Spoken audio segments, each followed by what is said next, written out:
What's up, YouTube? It's the Console Samurai with Grown-Ups Gaming. Nintendo came out earlier this week and announced that they do not have any plans for a successor to the Nintendo 3DS, which does actually make sense because given the fact that the Switch is coming out in just a couple weeks, this is really what they want to focus on. Especially given the fact that coming off the failure that was the Wii U, they want to make sure they get this right. This is something we've never seen before, a handheld home console hybrid. It's definitely something innovative, and I wouldn't expect it from anyone but Nintendo. But I've talked about the Switch a lot on my channel. I've been talking about it for a while, even before it was the Switch. Hell, before it was Project NX, I was talking about it. When it was just a conglomeration of leaks and rumors that internet theorists had cobbled together into this rumored, unconfirmed console that actually turned to be pretty dead on correct. And after having seen all of the promotional material and some of the launch titles that they're coming out with and what it can do and what it can't do, I have to say, the Switch looks like it's going to be a very innovative and really cool system. It's going to be able to do all kinds of really awesome things. But I don't know if it's going to be enough to save Nintendo from the slump that they've been in for the last few generations. Simply because they haven't been able to stand up against their competition. While this is a really cool system, virtually every pro that it has comes with a significant con that almost wipes out the pro. The fact that it is a handheld home console hybrid is a really cool idea. But when you undock it is where a lot of the issues come from. To start off with, it has a really weak battery life. On a full charge, the battery can go anywhere from 2 to 6 hours, and 6 hours really should be the minimum on the low end of the range of what the battery should be able to do. With battery technology where we are now, we should be able to have a much larger and much more long-lasting battery. Not to mention the fact that batteries degrade over time. So that 6-hour maximum is going to become a 5.5 hour, and then 5, and then a 4 hour, and then 3, and then a 2-hour maximum battery life on this console that is intended to be handheld and home console. If it's not going to work handheld, it's just not going to be what Nintendo claims. Now, I don't know if the batteries are going to be interchangeable, if they're going to be replaceable. If not, then it's going to be an even bigger problem. If it's going to be like, an iPhone or something where you can't actually get the battery out really well, it's going to be a pretty big problem. Now, another issue is when it's mobile, you're going to want to take games with you, of course, right? Obviously, you're going to want something to play with your system. Otherwise, why the hell are you taking it with you? But you're not going to bring your whole library, so you're going to want to go digital. That becomes a problem because the hard drive on it is only 32 gigabytes, which is another problem because with solid state memory or solid state storage being where it is, we should absolutely have more than 32 gigabytes on the system. Because even if you just have one game on it, let's say you have one game, Breath of the Wild, one of the launch games, new Zelda game, one of the ones everyone's looking forward to, or one of the more anticipated ones anyway. It's going to take up 40% of your hard drive.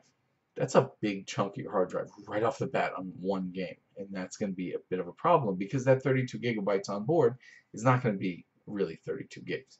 You know as well as I do that some of that is going to go to the system itself. So let's say 5 to 10%.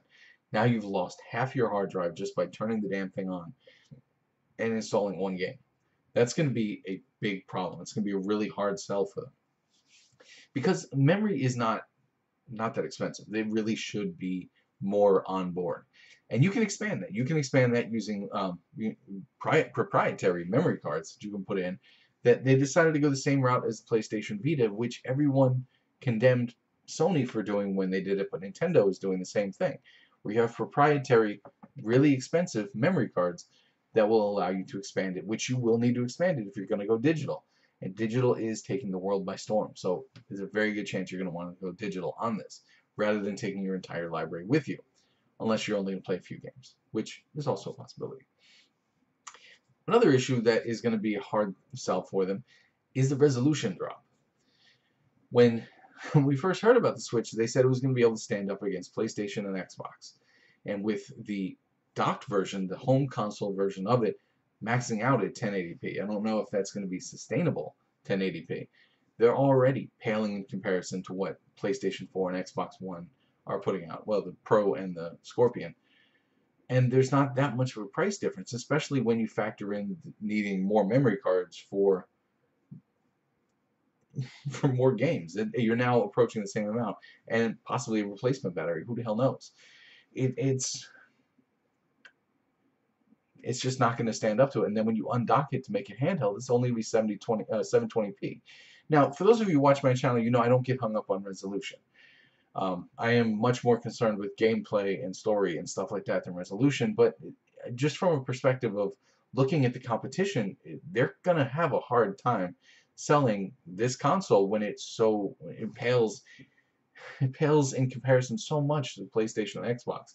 And I love Nintendo. I've always been a Nintendo fan. You know, all the way back to when it first came out here. The NES came out here in the States. My parents got one, and I was hooked from that day on, because just Nintendo is a great company, and I want them to succeed. But I don't know if this is going to be the one. Another issue is the launch. You know, the launch titles. They have a few really good launch titles, but a lot of their launch titles are multiplats, and that's going to be another hard sell. Their flagship, Mario, is not even going to be in the launch, which is very strange to hear from a Nintendo console. Zelda will be, and the Zelda game looks really good. I'm not a huge fan of the art style, but it does look like a really interesting game, and I do really look forward to that. But again, that's not an exclusive to the Switch. That's also coming out on the Wii U, and I know there are a few changes, but I don't know if there are enough changes to warrant upgrading from the Wii U to the Switch, when one of their biggest launch titles is also on that and only marginally different. But only time will tell to see what they actually come out with. They've got much better third-party support than they did on the Wii U. Hopefully it'll work out in their favor. But to be honest, if it doesn't work out in their favor, Nintendo is, one, not going to go under just because the Switch is a failure. If it is, which I hope it won't be. But if it is a failure, Nintendo's not going to go under just for this one system. But truthfully, if they did go the same route as Sega and they started making third-party games, they started porting Zelda and Mario and Metroid games to Xbox and PlayStation and PC, I'm not going to shed a tear. You know, I love Nintendo. I love their IPs more than I love their hardware. And that is the cold, hard truth. You know, I want them to succeed, but if I end up with the ability to be able to play Zelda on one of my other consoles I already have, I'm going to be fine with that. But what do you think? Do you think that the Switch is going to be enough to save Nintendo from the slump that they've been in ever since Xbox and PlayStation 2 came out? Or do you think that maybe it's just not going to work for them? Either way, let me know what you think in the comments down below. Once again, I'm the Console Samurai, and I'll see you around.